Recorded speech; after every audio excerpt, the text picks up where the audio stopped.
Okay, next question or next topic. No more Harmony remotes. Oh yeah, man. Harmony. I'm gonna Harmony. put it on mute Yeah. and just listen. Yeah. No, I mean, you don't use a Harmony remote? dude, I've got like 3 of them. Put a chip on my mouth. He's got chips in his mouth, isn't it? I've got the Harmony 1 from like 2008. Yeah. That's what I started with. Yeah. I actually started my whole remote journey started with the Marantz RC 2000. That thing was insane. It was like thick. It was huge. And I liked the change over to Logitech, but Yeah, So I did use a Harmony way back when, probably around the same time, 2007, 8. My favorite thing is it glowed. It glue is glue the past tense of glow. No, No? it glowed. Okay. I don't know, man. All right. Anyway, yeah. So I had Glowed. Yeah, so recently, literally just probably 2 days ago, Harmony announced, and it was kind of weird because they didn't like make this big deal out of it. It was kind of almost slipped under the radar. They just put it on their support page and they're like, hey, we just want to let you know, here's our official take. We're going to discontinue making Harmony remotes, but we will continue to service them. We will continue apparently to keep up with a database by adding new products to it. They're just not going to make new, hardware like remotes. oh, that's so wait, not a so are Harmony. they going to produce the same ones continually? I don't No, know. I think No, they're they're gonna done. stop. I think they're done manufacturing the physical remotes. Okay. But they're going to continue to support this. They're going to continue to support their app. They're going to continue to, I think, even update the database as new products keep coming out. Because that's the biggest that thing. looks good, Joe. That's a weird looking Harmony remote you got there. no, It looks like a it's not- BenQ one. This, That's kind of this is a mini. It's what I had available.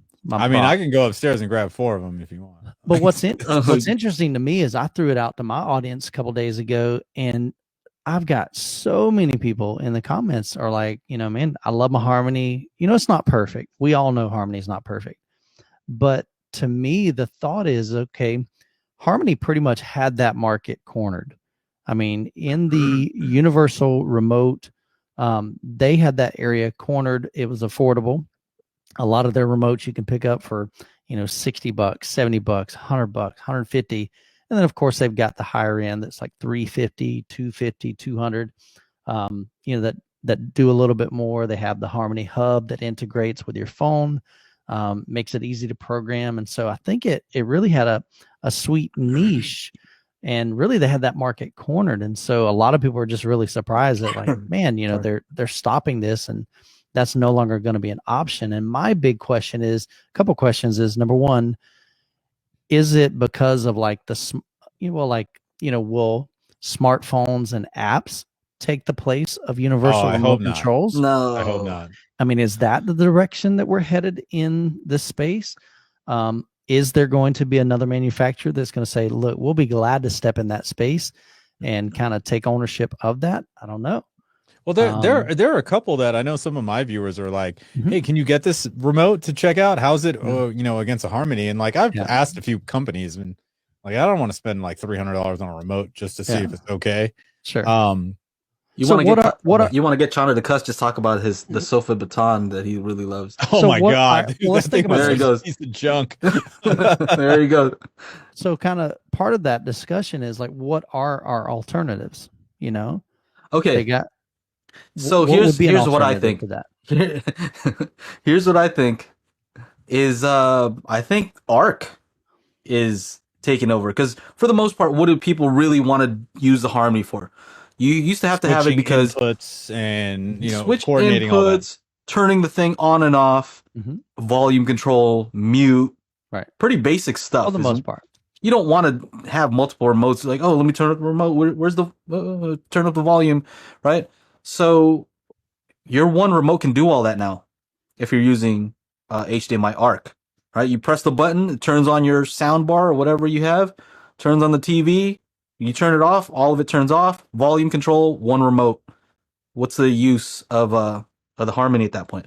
So to me, and again, I've just got a different perspective because I've got a theater room. So in a theater room, you've got a projector. Projector doesn't have ARC.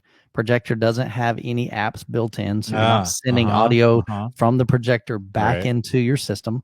And so ARC is like, it's non-existent for me. CEC is non-existent for me. I feel your pain, Michael. Yeah, I mean, I don't use those, don't need those.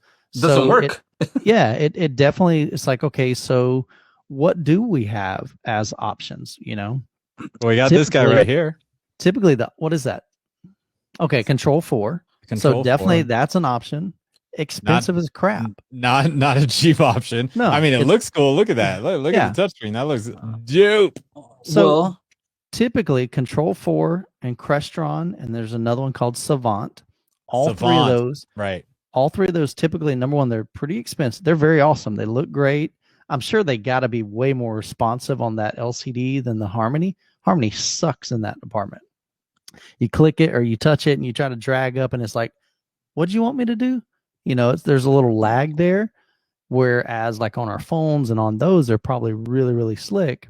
But typically you've got to have somebody that custom installs it. Right. Because it's a CI situation. Yep. Yeah. So they normally have some kind of hardware that meshes with that, remote, or some of them call it a wand. But they'll have to program that. You'll have to buy a separate box for it to communicate with.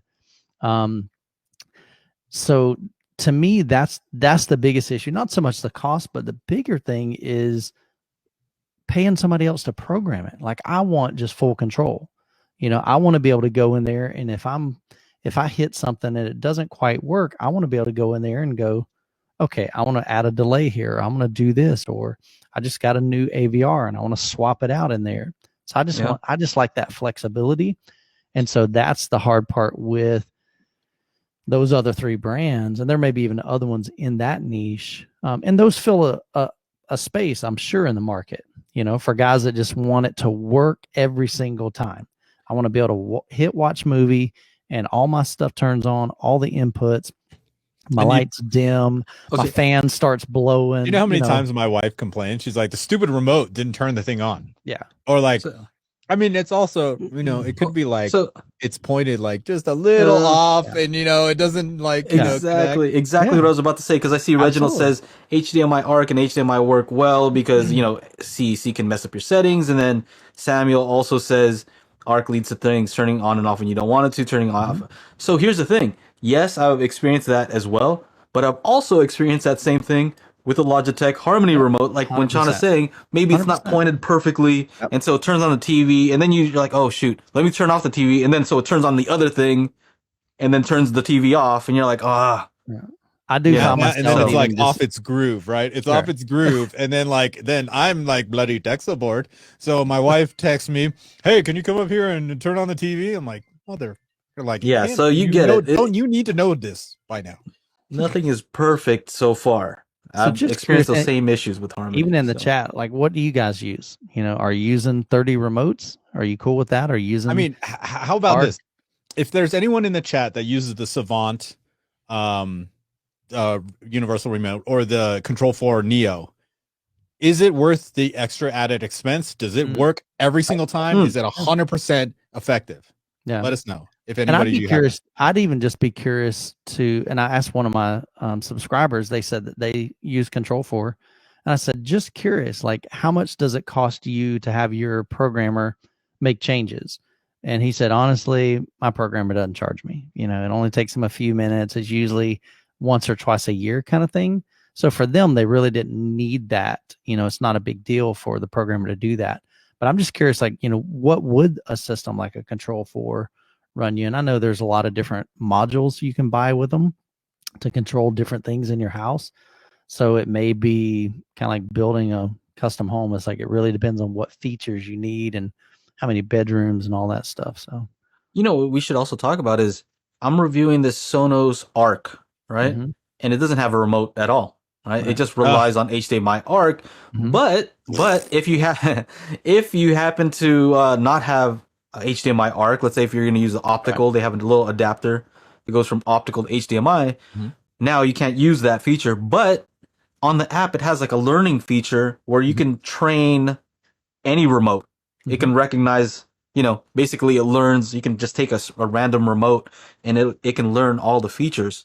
But is it learning? Is it learning one button at a time, kind of thing? Yes. Yeah. So you like you're pointing it. And going, it's like learning, like a standard. Yeah. And it's just memorizing that And so whatever IR code. I mean, that's a kind of a cool solution, I guess. Like if you have a, you know, I just don't know if that's a solution. Because think about this: you got to pull out your phone, then you got to unlock it. Now no, you no, got no. It's not using your phone though. I'm okay, saying, not I'm that kind saying, of app. I'm saying you get this remote, right? Okay, so it's My got like a BenQ little remote, Pico mode. and then when I press this button, let's say I'm not using this, Okay. I press this up button, right? Okay. And then it tells it like, all right, learn this, whatever you're seeing right Okay. now, that's volume up. I So you got can kind of just take any remote and it'll learn. Okay. Yeah. So that's pretty slick. So that's a learnable remote. Doesn't have Mhm. all the features that something like a Harmony would, but okay, I could see that. Yeah, I like Cool. that Apple has that because Sam is- I'm using the Parasound stuff right now, and when I want to turn up the volume on my TV, so now when I'm using the Parasound, I want to turn up on the Parasound. Well, the Apple has the built-in IR learning. You just point it, volume up, volume down, done. I love that. That's as far as I want to go with this stuff. I don't want to have to use a freaking computer anymore. You know what I do like to use the phone though when it comes to changing like some of the deeper settings, right? Because then you don't have to have the on-screen menu bugging everybody. Like you can change Sure. settings in the background, Okay. and unless the That is audio doing cuts it. out, you can kind of like mess around, change some settings here and there. Anyway, Yeah, I That's use it. that I'm one. the guy that hits the pause. I'm like, hey, baby, just Hold give on. me a second. I gotta just I promise I'll hit play in a second. I'm going And- through all the menus and And so, what is it that you're usually changing at that point? Do you remember? Well, sometimes it's literally like, man, I know I'm not hearing Atmos, man. What the heck happened? I'm going into the menu. Oh shoot, I had it changed to a different, sound field or whatever. Maybe Yeah. I was listening to 2-channel stereo one day and I forgot to put it back on Atmos or That's whatever. It's usually what something it like is for me too. Mhm. Is this an Atmos? Let me see. Hold on a second. All right. Yeah, it's Cool. like crap. So yeah, a couple guys. So Samuel said he uses Control 4. It's 99.9% perfect. And so Samuel, honestly, like I said, I'd love to hear how does that like especially on when you need to make changes to your system. Is it because you don't make a lot of changes throughout the year and it's not a big deal, or do you just call up your installer and say, hey, I got a new AVR. Need you to program. I don't even He know said that he said they process. opened up the software. Control 4 does not need to be programmer for a while now. Now is that complete? Because I thought that too, and I made a comment in one of the Facebook groups, and a installer kind of corrected me. So I was like, okay. So I don't know. I think do they call it Control Home? I think is what I saw. So